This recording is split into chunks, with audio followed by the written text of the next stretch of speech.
السلام عليكم ورحمة الله وبركاته.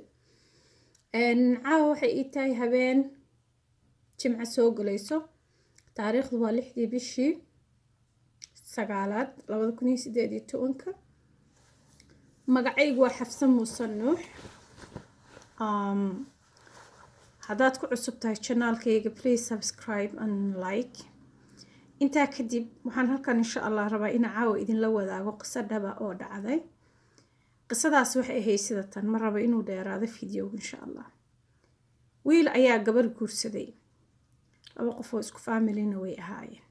wiilkii markuu gabadhii guursaday ayay gabadhii iyadoo wax yar ku mehersan wiilkii waxay aragtay inuusan wiilkani anfacaynin. tolkii bay u tagtoo waxay tiri wiilkan waa wiil walaalkay ashala anaa guursaday, maantana aniga isagu isma anfacayno, waxaan rabaa in warqadayda la iiga soo qaado. wiilkii wuxuu yiri haddii aad naayaa idiiday cadow ama ku cunay ama ku ciideeye, ballan waxaan kaaga qaaday inaan ku caayo. oon dhaho naagta waxay igu diidaysay waxun baan ku qabta. gabadhi waxay tiri Soomaalidu waxay ku mahmaadaa dumarka allow aysan jeclaana lagama kare, ilaahu aysan nicina laguma kare. hadday dumarku ku nacaan waa shay cajiiba. waxay tiri wax aliya waxaa rabto samee. waxay ahayd gabar akhlaaq leh oo diin leh oo maaragtay gabar aad u sharaf badan ah. wiilkii gabadhii ayuu caayay. maalintii dambe ayaan gabadhana aad baan close u ahayn. waxaa u imi gabadhii oo aad u murugaysan oo ka murugaysan wiilkii adeerkeed dhalay ee shalay ay guursatay ee maantana ay aragtay inuusan dan u ahayn, aflagaadada ka soo gaartay. gabadhii baan u qalbi qaboojiyey. waxaan siiyey qofka walaalka markuu kuu baahan yahay waa inaa u niyada qaboojisid. buraanbur baan u tiriyey. marka buraanburkaas anigaa nafteeda ka dhigaya because qofka mu'alifka ama wax bariyaha ahi always qisooyinka dhaca oo wax ka sameeyo waa inuu ama qof kale ku halqabsado because qofka privacy-giisa iyo in secretkiisa banaanka la keeno lama rabo. maadaama gabadhaas aan rabin inaan magaceedii ku halqabsado, anigaa magaceyga ku halqabsanaya ama anigaa iska dhigaya. waxaan eray sida tan, codadkii ka yeeray iyo ceebahaad la timi,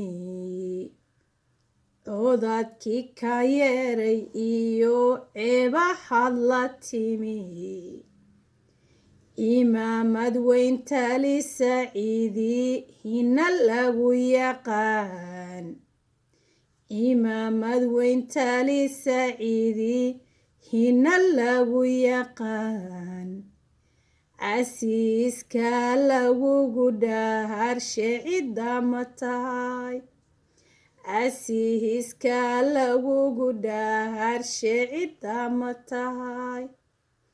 intaa marka wiilkii baa waxaan leeyahay waxaan iska dhigayaa inaan wiilkii su-aasha weydiinayo. waa kasoo gudbo gabadhii baan rabaa inaan niyadda u dhiso because Soomaalidu dhaqan bay lahayd. laguma aqoon dhaqanka Soomaalida inuu wiil gabarina adeertiisa xataa hadday xumaato inuu caayo, midaan ceeb lahayn inuu maadaama ay nacday cadow ama ku cunay ama ku ciideeyey. waxaa dhacday gabadhii baa niyadda u dhisaya, anigii baa iska dhigaya. marka waxaan idhi codadkii ka yeeray iyo ceebahaad la timi, codadkii ka yeeray iyo ceebahaad la timi, waxaysan ii ciilinoo ii calool xumayn, waxaysan ii ciilinoo ii calool xumayn, cadradi nabigeena gabadhicisada lahayd, allahuma salli caleyh, cadkii Abuubakar dhaloho ceebta aan lahayn, cadkii Abuubakar dhaloho ceebta aan lahayn, oo Caaishaba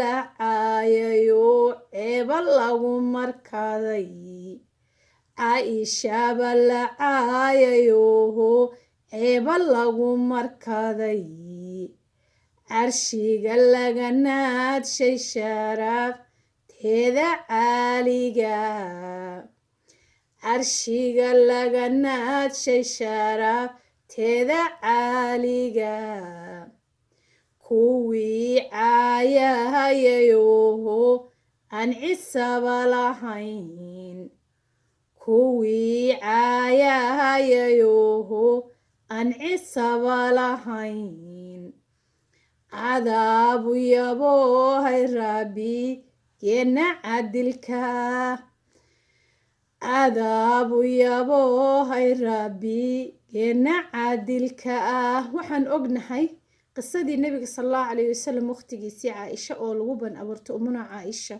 oo ilaahay subxaanahu watacaala 7 samaawaad suuratu nuur oo ilaahay kasoo dejiyay aayadaha suuratu nuur ku jira oo ilaahay ku dahiray umuna caaisha waxaan ku yiri gabadhi adiga wixii soo degaya kuma dahiraye maalinka qiyaamo la sug insha Allah maalinka qiyaamo ayuu ilaahay subxaanahu watacaala wuxuu kugu abaalmarinaya abaalmarin aad u weyn marka sidaas ayaan gabadhii ugu caqli celiyay qalbigeediina ugu qaboojiyay buraanburo aad u badan ayaan gabadha taariikhdeedii ka tiri oo aad iyo aad u badan oo cajalada laga buuxin karo xataa markii familigii isla fariisteen oo raggii ay wiilkii la safteen oo gabadhii dhibaato badan loo geystay waxaan ka tiriyay buraanburo badan oo aan gabadha qalbiga ugu qaboojinayo qofku ilaahay la jiro inuusan cidna u baahnayn hadda waxaad arkaysaa gabdhuhu waxay u tiriyaan inaan ragga difaaco gabdhow marka aan gabadha difaacayay waa 10 sano ka hor oo aan garabkeeda taagnaa maantana xataa buraanbur duco ah mid kale